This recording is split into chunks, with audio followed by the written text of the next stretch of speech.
Basically, we will be drawing a prosthetic commando, which is basically a soldier who has been mutilated in war and whose body is augmented mechanically. So he can still fight. The sample from this book uses just the brain, but I think I'd like to use half a torso, sort of like a centaur, for this project. Okay, jumping right in, I get distracted easily. It's very hard for me to maintain focus for extended periods of time when I'm working, especially since I'm a freelancer. Working from home is just way more distracting for me than working in an office setting because even if you're disciplined, there's always this looming thought in your head that you can take a break anytime and do what you want to do, even if in reality, that's not supposed to happen.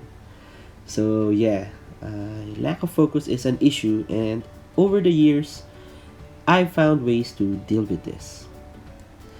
I won't call myself as someone with ADHD. I've never been diagnosed, and I think it's disrespectful towards people with actual ADHD or mental health issues to label one as such without actually being diagnosed by specialists. So, nope, I don't have ADHD, I think.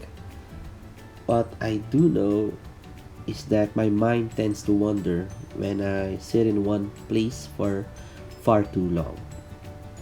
This is the reason why I surround my workstation with things that interest me. Basically, a lot of toys. I've never had a clean desk, a minimalist one. I want one, I hope to work in one, but I know that I just can't do it. One of my coping mechanisms is that I watch a lot of documentaries, some series, and movies while I'm working. I know it's not a major breakthrough, but it surprises me how I manage to work in a corporate setting with just music on. I mean, man, I can finish a lot while half watching and listening full time to Ancient Aliens. I've finished Breaking Bad, caught up with Better Call Saul, and finished Desperate Housewives. I've watched way too many Nat Geos just to get my work done. Granted, I'm a bit slower, I think, and I don't really understand fully what I'm watching, but it gets me through and it keeps me at my desk, so I guess it's okay.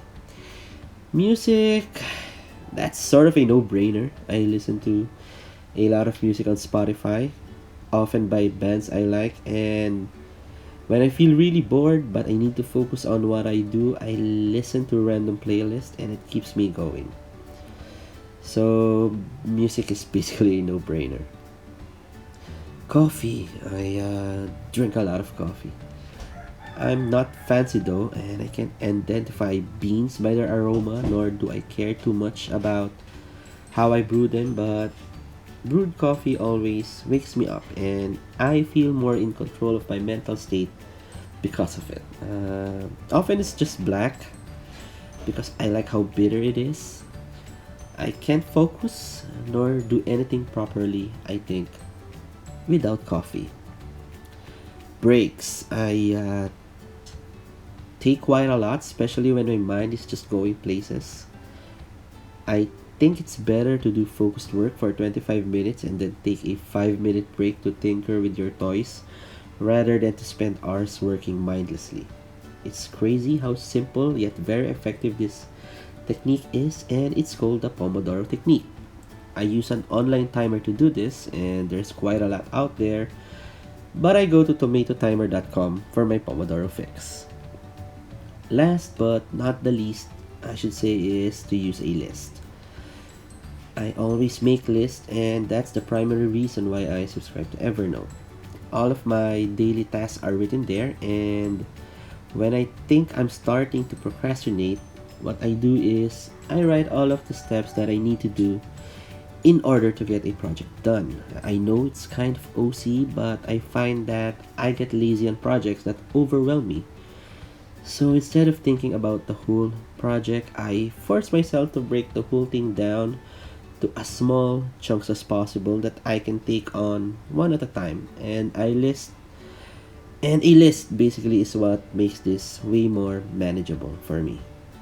So those are my coping mechanisms, which is basically I keep myself entertained while working, I make a list, and I take breaks often, as well as being caffeinated. So cheers guys, and hope you're doing great with your art career, and God bless.